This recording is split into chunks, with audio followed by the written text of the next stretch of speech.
Hello everyone, I am Sunny your physics teacher. Welcome back to my YouTube channel. आज के lecture में हम और कुछ इंपॉर्टेंट प्रैक्टिकल यूनिट्स के बारे में पढ़ेंगे, जैसे फोर्स हो गया, प्रेशर हो गया, energy, power, rate of disintegration in radioactivity और radiation exposure to air at STP.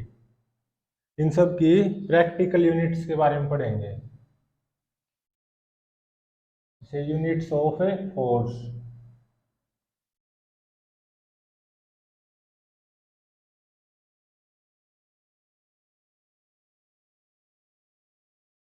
Force की एसआई यूनिट होती है न्यूटन। इसका सिंबल होता है कैपिटल एन। और सीजीएस यूनिट होती है इसकी,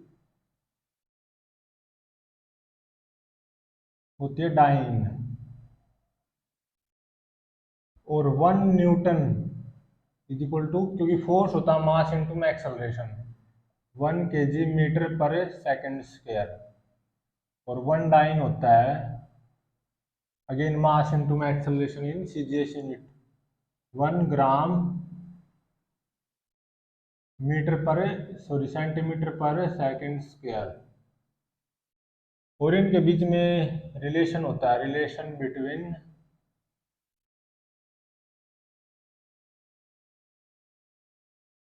न्यूटन एंड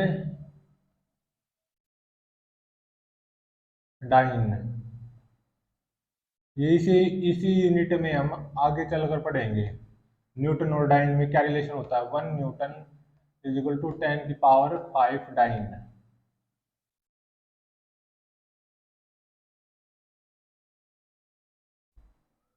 और ग्रेविटेशनल बोल दो या कुछ प्रैक्टिकल यूनिट्स, ग्रेविटेशनल या practical units of force.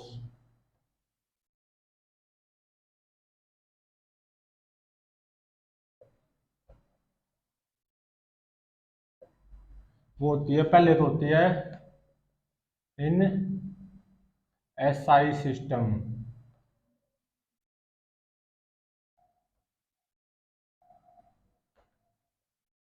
SI system में होती है प्रैक्टिकल यूनिट या gravitational unit of force 1 kg weight. 1 kg weight ये ग्रेविटेशनल बोल दो या प्रैक्टिकल यूनिट ऑफ फोर्स है एसआई सिस्टम में।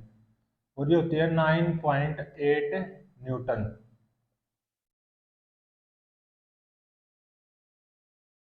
ये इसको ऐसा मानो, near the surface of earth acceleration due to gravity की वैल्यू कितनी है, 9.8 मीटर पर सेकंड स्क्वायर। और near the surface of earth एक बॉल है जिसका मास कितना है 1 kg। तो इसके ऊपर कितना ग्रेविटेशनल फोर्स लग रहा होगा, near surface of earth where acceleration due to gravity is 9.8 metre per second square. तो इसके ऊपर कितना ग्रेविटेशनल फोर्स लग रहा होगा, mg, मतलब 1 इंटू में g कितना 9.8 न्यूटन। इसी को क्या बोला गया है, 1 kg वेट।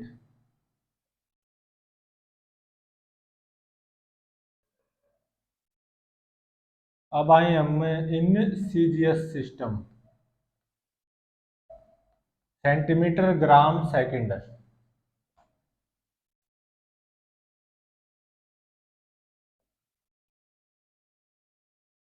तो इसमें होता है 1 ग्राम वेट। ये होती है सीजीएस सिस्टम में ग्रेविटेशनल या प्रैक्टिकल यूनिट ऑफ फोर्स। ये क्या होता है, क्योंकि near the surface of earth acceleration due to gravity की वैल्यू कितनी है, 9.8 मीटर पर सेकंड स्क्वायर। तो इस मीटर को मैं सेंटीमीटर में बदलूंगा, तो 9.8 इंटू 100 सेंटीमीटर पर सेकंड स्क्वायर। तो आ जाएगा ये 980 सेंटीमीटर पर सेकंड स्क्वायर। तो again near the surface of अर्थ 1 ग्राम की बॉल है, इसके ऊपर कितना ग्रेविटेशनल फोर्स लगेगा, mg।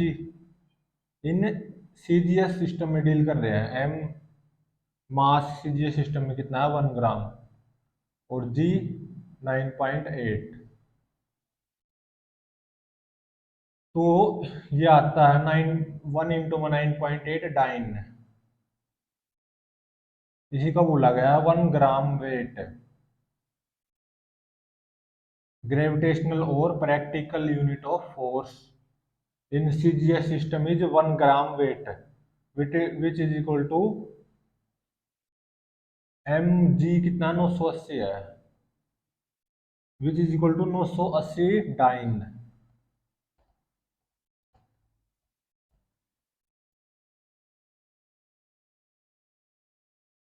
डाइन होती है सीजीएस सिस्टम में फोर्स की यूनिट, डाइन होती है। और एसआई सिस्टम में एसआई यूनिट ऑफ फोर्स होती है न्यूटन। 1 न्यूटन होता है 1 kg metre per second square, एक डाइन होता है 1 ग्राम सेंटीमीटर पर सेकंड स्क्वायर। और relation between newton and dyne ये इसी यूनिट में आगे चलकर पढ़ेंगे। 1 newton is equal to 10⁵ dyne. Gravitational और practical unit of force in SI system होता है 1 kg वेट, मतलब near the surface of earth, जहाँ पे एक्सीलरेशन ड्यू टू ग्रेविटी की वैल्यू कितनी है 9.8 मीटर पर सेकंड स्क्वायर। तो 1 kg की बॉल मानो, उसके ऊपर जितना भी ग्रेविटेशनल फोर्स आएगा, जो कि m इंटू में जी, मतलब m कितना 1 kg इंटू में जी कितना 9.8, तो 9.8 न्यूटन आएगा। तो इसी को बोलेंगे 1 kg वेट, ग्रेविटेशनल और practical unit of force in SI system. CGS system में ग्रेविटेशनल और प्रैक्टिकल यूनिट ऑफ फोर्स होती है 1 ग्राम वेट। अब इसको कैसा मानो, near the surface of earth है, जहाँ पे acceleration due to gravity 9.8 metre per second square है। अगर इसको मैं सीजीएस में बदलूँ तो 980 सेंटीमीटर पर सेकंड स्क्वायर आएगी। तो 1 ग्राम बॉल मान लो 1 ग्राम की, इसके ऊपर कितना फोर्स आएगा m इंटू में जी, ग्रेविटेशनल फोर्स m 1 ग्राम, सीजीएस सिस्टम में जी, सीजीएस सिस्टम में 980 सेंटीमीटर पर सेकंड स्क्वायर, तो 980 डाइन आ जाएगा। इसी को बोलते हैं 1 ग्राम वेट। ये होती है ग्रेविटेशनल और practical unit of force in CGS system.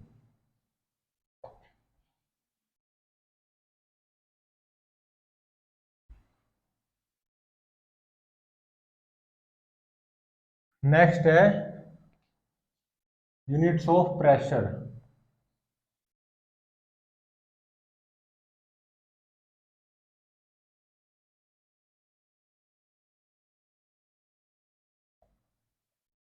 Pressure की एसआई यूनिट होती है पास्कल।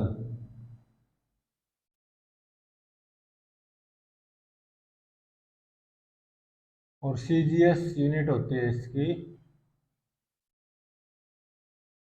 बेरी, BARYA, BA इसका सिंबल है। और एसआई यूनिट होती है पास्कल। और इनके बीच में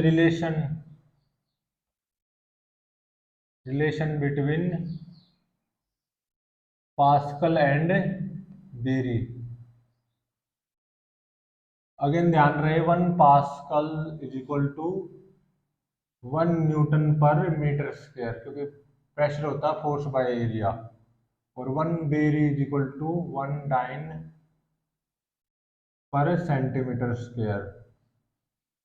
तो इनके बीच में रिलेशन इस यूनिट में आगे जाके पढ़ेंगे कैसे ड्राइव करते हैं relation between pascal and barye. तो 1 पास्कल आता है 10 berry.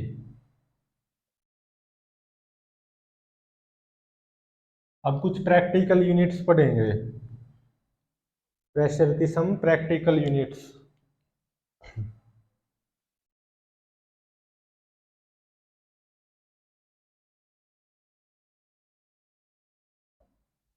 Some practical units of pressure.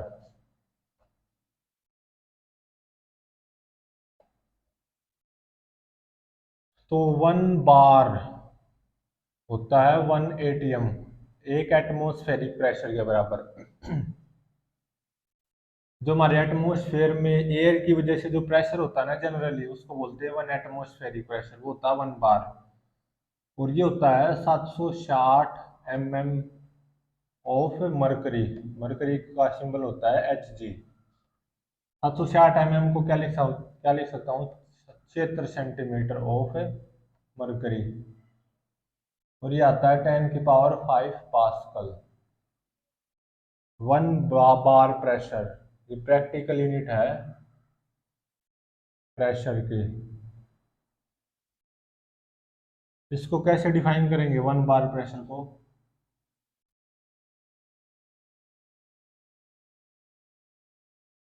मान लो ये मरकरी भरा हुआ है और ऊपर कोई मीडियम नहीं है, वैक्यूम है, और ये मरकरी है, और कितना लेवल तक भरा हुआ है? 76 सेंटीमीटर तक। तो इस लिक्विड की वजह से यहाँ पे जो फोर्स आएगा ना, उसको बोलते हैं 1 बार प्रेशर या 1 एटमॉस्फेरिक प्रेशर, और इसको बोलते हैं 76 सेंटीमीटर ऑफ मरकरी या 760 ऑफ मरकरी। जो मरकरी फ्लूइड है, केवल इसकी वजह से जो यहाँ पे बॉटम पे प्रेशर आएगा ना, उसको बोलते हैं 1 एटमॉस्फेरिक प्रेशर, और इसका लेवल है मरकरी का 76 सेंटीमीटर। और 1 मिली बार इसके बराबर होता है 10⁻³ बार के बराबर, या 10⁻³ एक बार को क्या लिख सकता हूं मैं? 10⁵ पास्कल।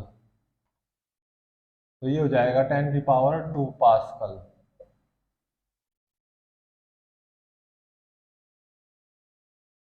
अब है एक टोर।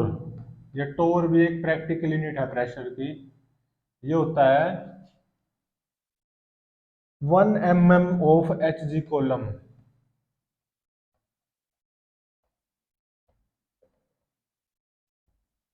यहाँ पे 760 of Hg column 1 atmospheric pressure है, और 1 टोर को क्या बोलेंगे? 1 mm ऑफ Hg कॉलम।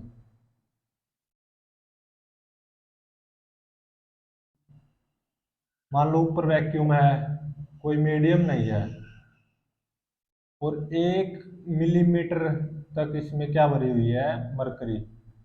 तो इस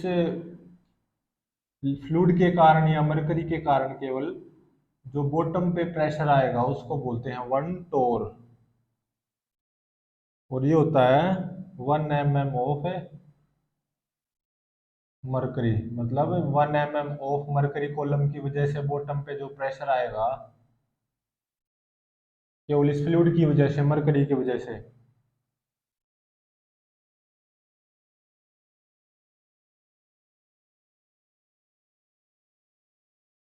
1 बार को मैं क्या लिखूंगा? 760 इंटू में 1 mm ऑफ Hg कॉलम। इसको मैं ऐसे लिख सकता हूँ ना, तो 760 और 1 mm ऑफ Hg कॉलम 1 टोर होता है, तो 760 टोर के बराबर हो गया 1 बार। और इसको मैं अगेन 1 एटमॉस्फेरिक प्रेशर भी लिख सकता हूँ, क्योंकि 1 बार 1 एटमॉस्फेरिक प्रेशर के बराबर ही होता है।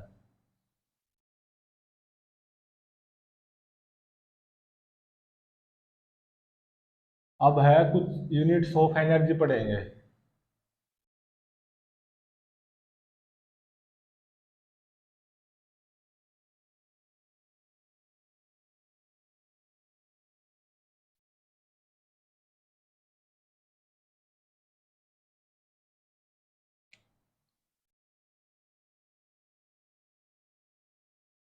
Units of energy.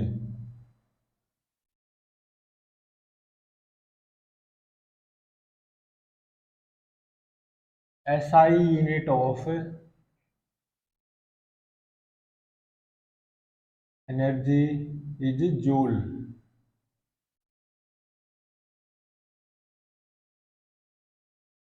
इसका सिंबल होता है जे, कैपिटल जे।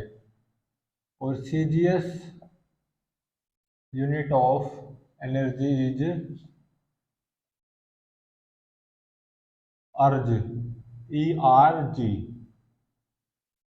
और 1 जूल क्या होता है? क्योंकि एनर्जी और वर्क डन बाय फोर्स की यूनिट सेम होती है, तो वर्क डन होता है work done by force, work power energy में पढ़ेंगे वर्क डन बाय फोर्स।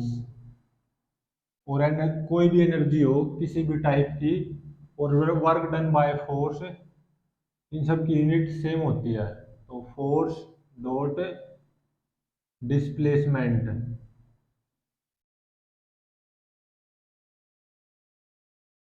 ये होता है work done by constant force. तो एनर्जी की यूनिट भी वही आएगी जो कि वर्क डन बाय फोर्स होती है। तो फोर्स मतलब 1 kg metre per second square, मास इंटू में एक्सेलरेशन। और डिस्प्लेसमेंट, डिस्प्लेसमेंट की यूनिट होती है मीटर, तो यहाँ पे मीटर स्क्वायर आ जाएगा।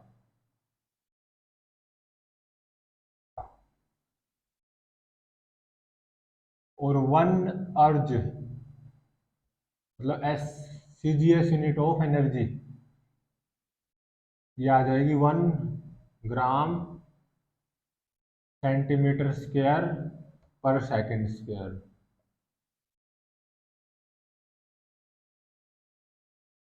और इसी यूनिट में हम इनके बीच में रिलेशन फाइंड आउट करेंगे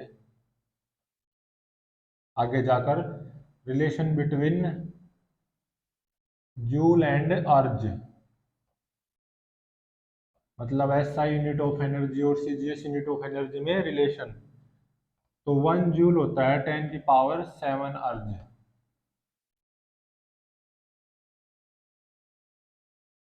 और जो जूल होता है ना, ये जो कि SI यूनिट ऑफ एनर्जी है, ये जनरली यूज की जाती है, यूज्ड इन मैकेनिक्स।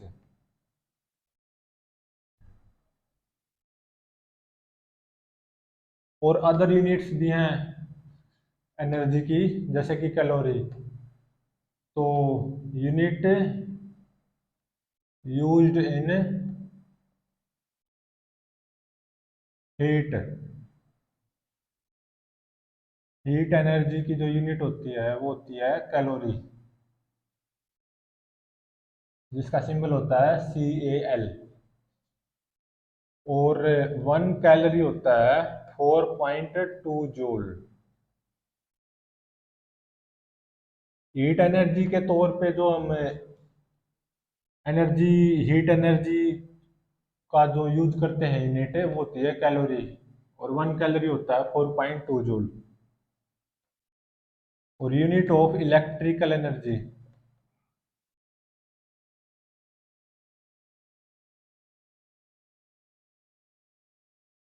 वो क्या होती है, किलोवाट आवर। तो 1 किलोवाट आवर क्या होता है, किलो को लिखूंगा मैं 10⁻3, तो 10⁻3 watt hour. Watt hour, hour को लिखूंगा मैं, 1 आवर में 60 मिनट होते हैं, 1 मिनट में 60 सेकंड होते हैं, तो 3600 सेकंड।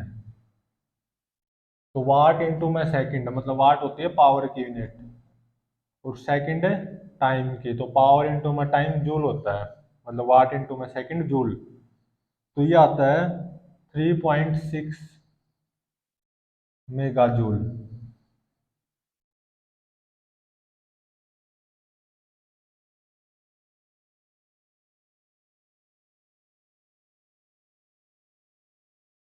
तो 1 किलोवाट आवर 3.6 मेगा जूल होता है।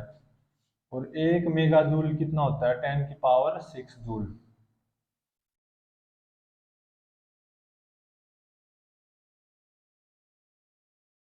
नेक्स्ट है यूनिट ऑफ पावर।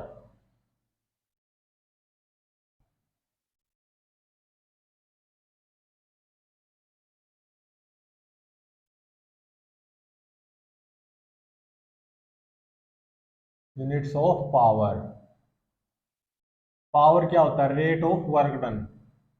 अगर बहुत सिंपल समझना चाहो तो पावर को मैं एनर्जी बाय टाइम भी लिख सकता हूँ,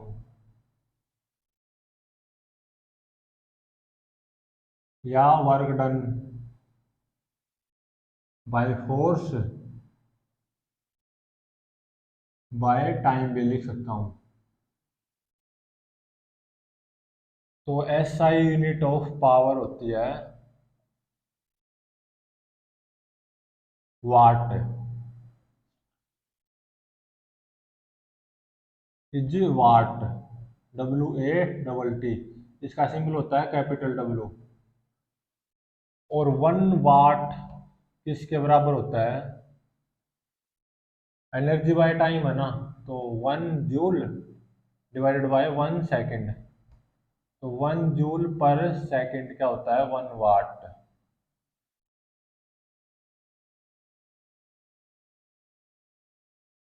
और कमर्शियल यूनिट ऑफ पावर जो कि हम जनरली यूज करते हैं,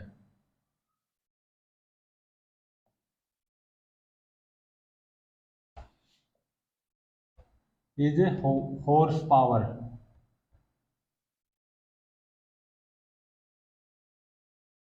जिसको HP भी लिखते हैं। इसका सिंबल होता है horsepower, commercial unit of power. और 1 हॉर्स पावर होती है 746 वाट।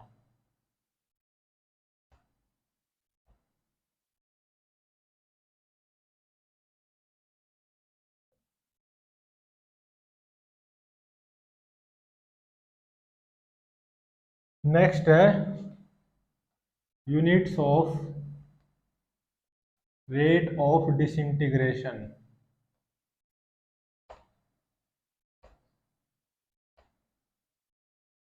इन रेडिएक्टिविटी।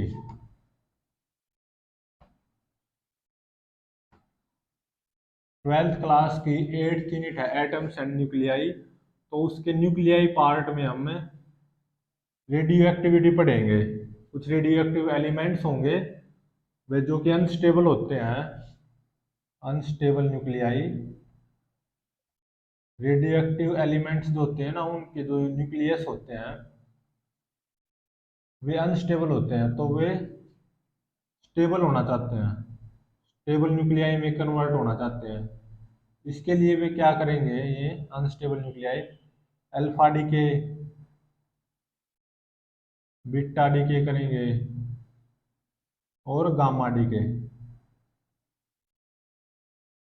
मतलब अनस्टेबल न्यूक्लियाई डिसइंटीग्रेट होगा into stable nuclei by emitting alpha decay, beta decay, gamma decay. और rate of disintegration of this unstable nuclei into stable nuclei. तो SI unit of rate of disintegration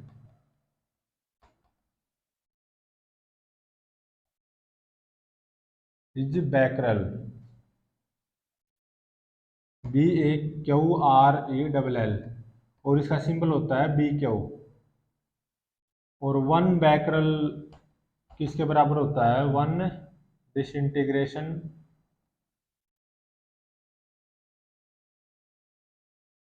पर second.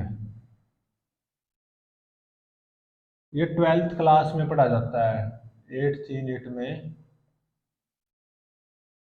Atoms and nuclei unit है।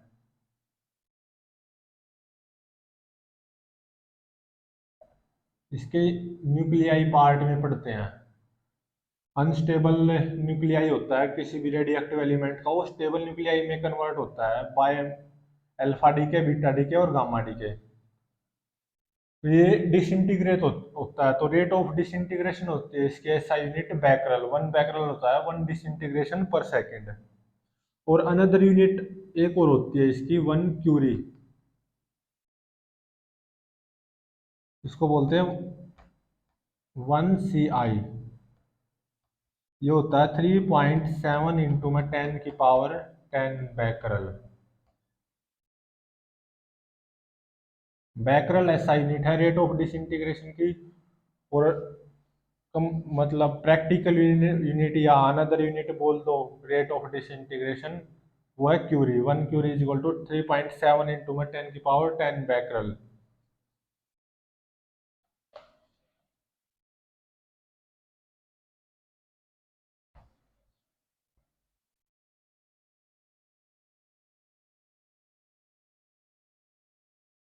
अब है units of radiation exposure, radiation मतलब X ray, gamma ray, exposure to air at STP.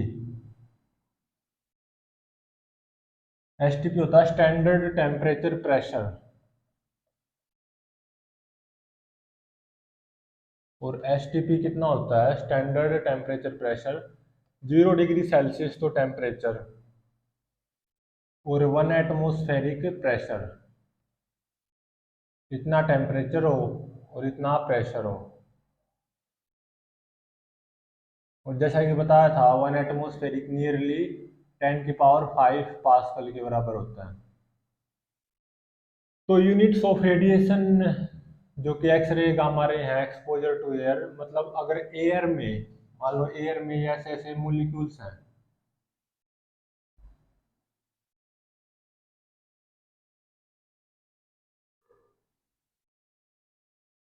ये क्या है air molecules,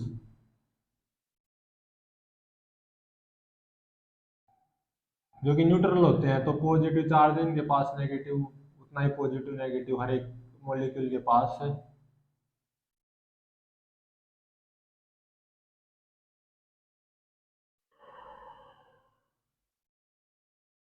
और ये जो रेडिएशन है ना एक्सरे गामा रे,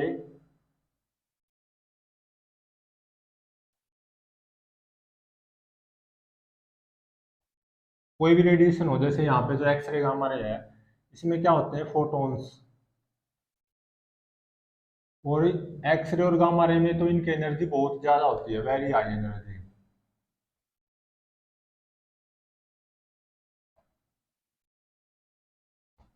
फोटॉन्स क्या होते हैं पैकेट्स ऑफ एनर्जी। तो जब ये फोटॉन्स या ये रेडिएशन एक्सरे गामा रे, जिनकी एनर्जी, जिनके फोटॉन्स की एनर्जी बहुत हाई होती है, when this radiation exposed to air, then it ionize the air, air को क्या कर देती है आयोनाइज कर देती है, मतलब आयंस में तोड़ देती है।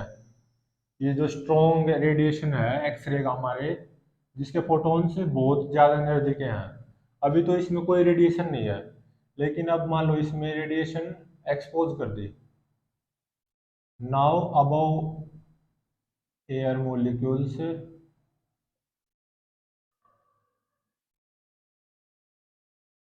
exposed to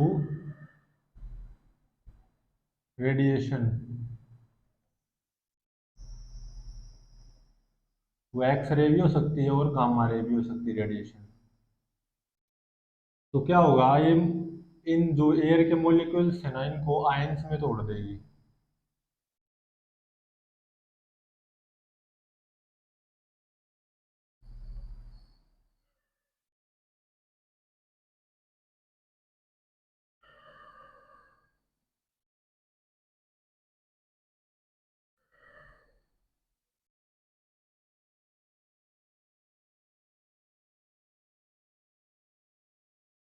तो यहाँ पे जितना पॉजिटिव चार्ज होगा, देखो पॉजिटिव के साथ नेगेटिव है, पॉजिटिव नेगेटिव पॉजिटिव नेगेटिव, जितना पॉजिटिव चार्ज होगा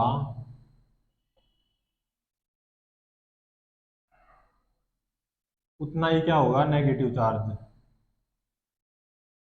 लेकिन अब ये जो एयर है ना, ये आयोनाइज हो गया, आयोनाइज, आयंस में टूट गए, जो मोलिक्यूल्स थे ना आयंस में टूट गए।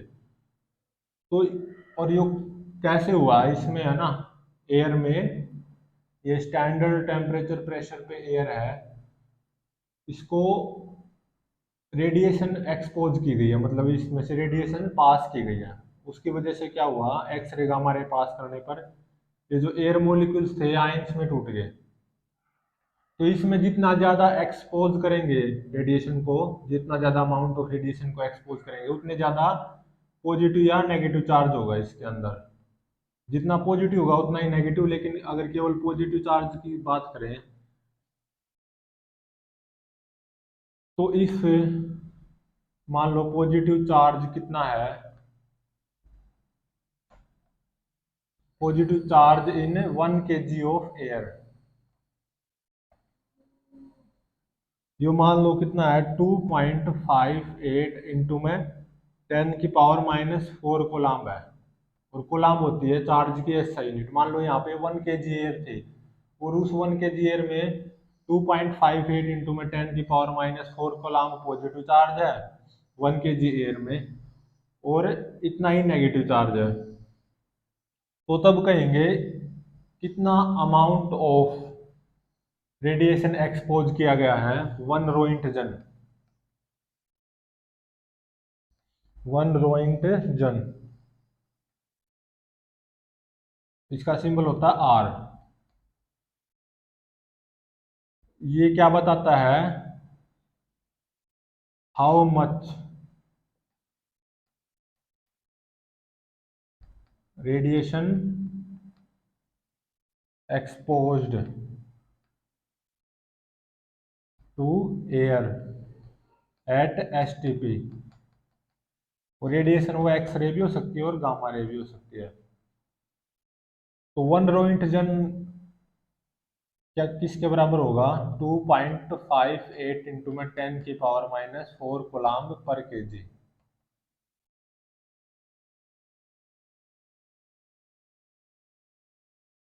मतलब अगर एयर में 1 kg एयर में आप after exposure of radiation 2.58 into में 10⁻⁴ कोलाम्ब पॉजिटिव चार्ज आया और इतना ही नेगेटिव चार्ज आया, तो उसको बोलेंगे 1 रोइंटजन, कि इतना अमाउंट ऑफ रेडिएशन एक्सपोज किया गया है एयर एयर में एट एसटीपी। तो ये थी हमारी आज कुछ units of force, pressure, energy, power और रेट ऑफ डिसइंटीग्रेशन और radiation exposure to air at STP.